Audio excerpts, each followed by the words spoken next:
Have you ever been stuck in perpetual orbit across the astral veil of the celestial solar systems, Mike? Oh, at least a couple of times in the last week. Well, maybe Aftoktonia has. Today we're talking Aftoktonia in the perpetual orbit across the astral veil of celestial solar systems. Yeah, I, so this is the fourth full length coming in a from month. in a month. Yeah, I mean, Jesus. I mean, all right. So the first record only came out in I was 2025. about to say, yeah, but didn't we review one not that many weeks ago? Yes, we did, and he's pumping them out. So basically, it's Sarkhilda. Sorry about the pronunciation there. Who is also Drakale? Do you remember we covered Yeah, them Drakale last last? year. Yeah, great, Really good. Yeah, great yeah, like yeah. raw atmospheric black metal. This is a lot more ambient, exploring cosmic space travel, I guess, in a way, right? This project, it feels. Yes, but this album in particular, compared to the one we did, when did we do it? In February or something like that? Yeah, it might have been January, to be honest. Might have But been January. yeah, But this one, even in comparisons, way more on the ambient side, isn't it? I mean, there's more kind of synth based ambience than there is actual black metal on this hour long album. yeah. So yes, it's an hour long, four songs each. They're around 15 minutes each. Mm. Two of them are straight ambient synth tracks. Very minimal as well, aren't they? Very minimal, Very very minimal. subtle changes and things. Yeah, Yeah, and then there's a lot of synth in the actual songs themselves, like the two mm. main songs themselves. But there, it has the ability to.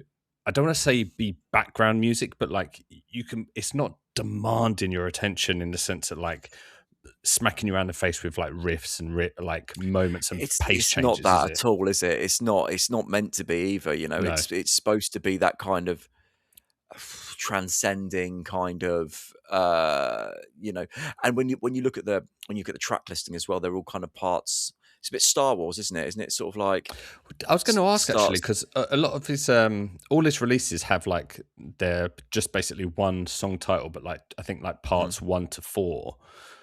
Yeah, But this one starts at 6. 6. Yeah, so Yeah, I wonder do you reckon it's going to be a prequel to the sequel? if it's already done one.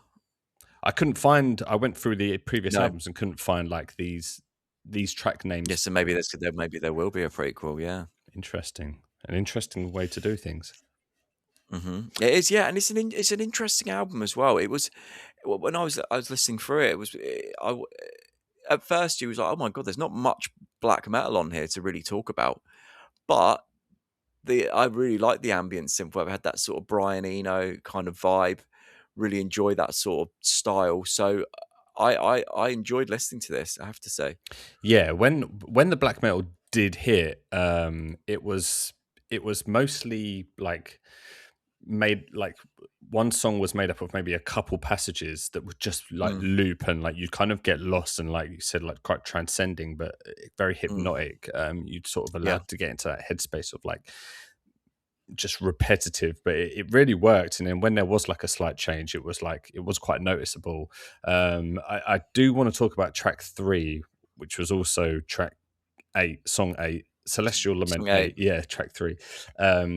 Again, like the first 3 or so minutes were like an ambient synth Yeah, introduction. there's some Fol- like sparse guitar over that as well, though. I think. yeah, there was, and you'd already followed on from a 14 minute of just pure synth as well. So it was, Yeah, you were in this kind of synth space, but then out of nowhere, this kind of like kick, it might have been like a double kick, like just flutter feel just came in, mm, and then the like blast section just came straight in, and it was really well done. But there was a moment at around 6 minutes 20. I mean, this isn't the kind of album where you're jotting down timestamps, but I had to make a note of this one. This is like the only time where it felt like there was like I only could describe it as like a cosmic flute. It was like it was such a weird, that synth kind of sound that came in. It was yeah, really cool. Yeah, and yeah, it yeah. was really like all over the place. It was quite digital in a way. Mm. It really like Sci-fi vibe as very well. sci-fi, yeah.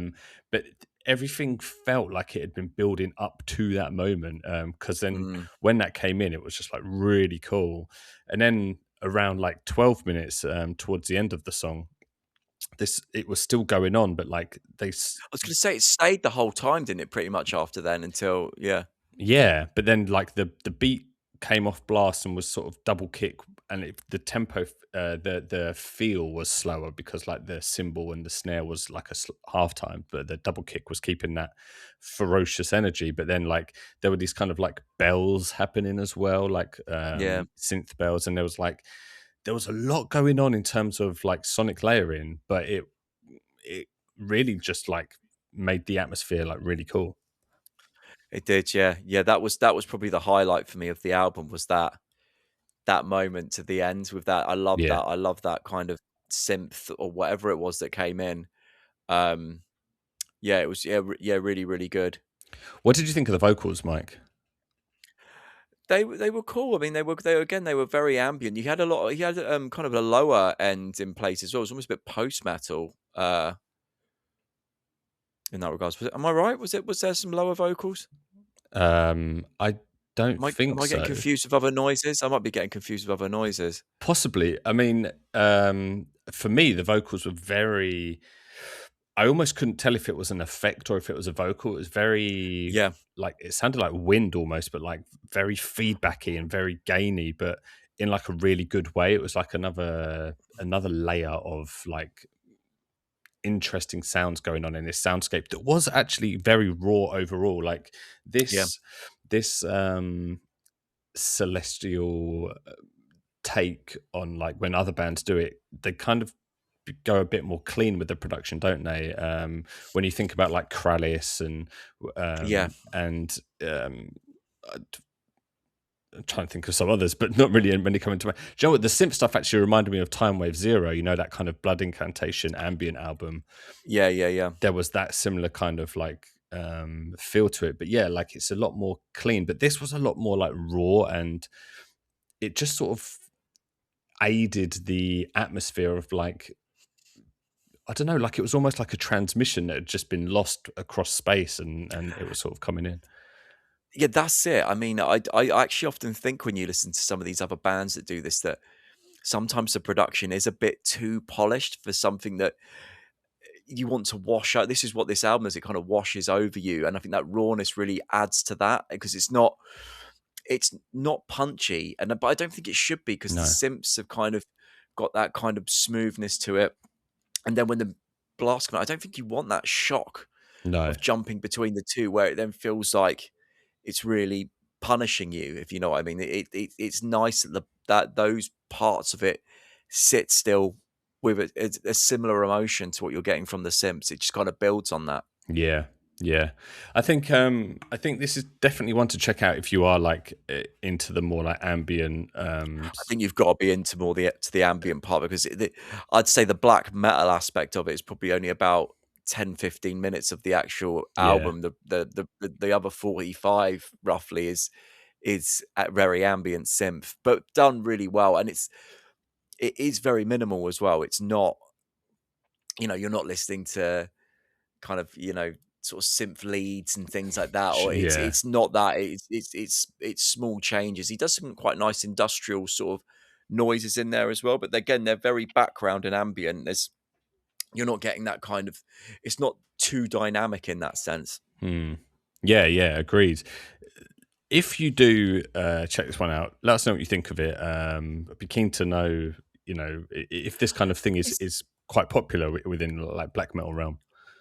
is that right? I don't. I think you might have mentioned this at the beginning. Is something else coming out from him now? Um, Like I felt like I read that there might be two releases very no, close to one another. oh, I don't know.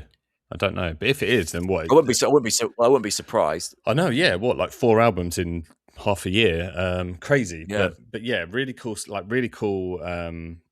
It's just like really well done, like atmospheric.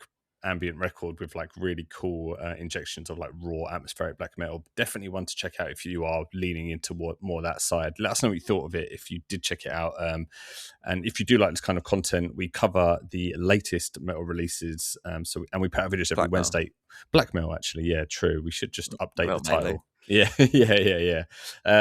We Just cover work on that. the tagline. We covered the latest black metal releases.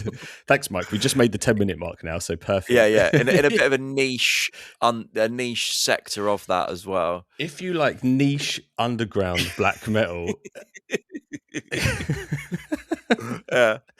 where like monthly listeners are usually around the 200 or below mark, Yeah. hit a subscribe. We put out videos every Wednesday and Friday, and we'll hopefully catch you in the next one. Do you watch No Gleaming Light videos?